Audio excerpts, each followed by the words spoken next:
Well, here at the Singha Grand Slam of Darts, we have the PDC and the BDO coming together to play one magical tournament and to get the lowdown from the BDO man. That BDO guy, we know him as, it's Richard Ashdown, Little Richard.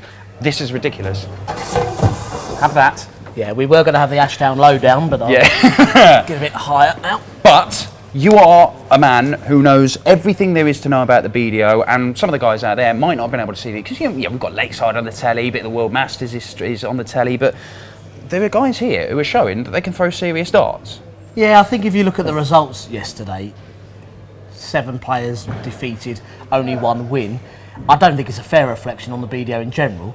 Of course, all the headlines are going to go to the big names. Andy Ford, superb performance. Everybody, I don't think it matters if you're BDO, PDC. Darts fans want to see him back playing like that.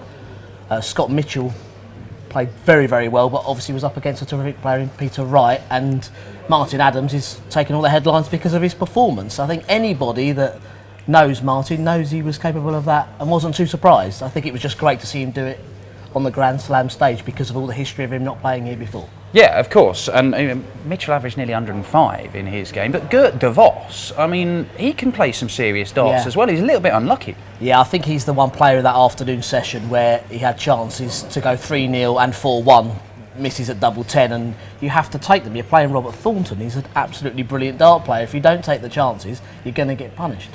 Now, obviously, the BDO has a vital role to play. That's where the grassroots of darts is, and there is always going to be talent coming from that side of the code, and there is more to come, isn't there? The obvious big name that isn't here this week is Glenn Durrant, but it's not. It doesn't begin and end with Martin Adams, Glenn Durrant, Larry Butler. We haven't even mentioned Larry Butler, but there's plenty of more talent out there that we will be seeing at these tournaments and the UK Open, of course, over the next few years. So I always think if you're going to look to the future, you can actually use history to do it, because if you look at the last 16 lineup of the Lakeside 5 or 6 years ago, all of those names that were in there, many of them are now big names in the PDC.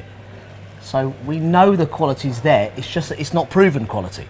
So within the BDO now, whether it's by design or just the way it seems to be, there seems to be a production line of players that come through the BDO, many of which choose to move on to the PDC. Quality is there. If you haven't heard of them, it doesn't mean that they can't play darts. Quite. And this week, perhaps there's some people out there hearing a few names for the first time. Obviously not Wolfie and Fordham, but we are seeing some talent coming to the fore, and that's going to continue with this historic working relationship between PDC and BDO.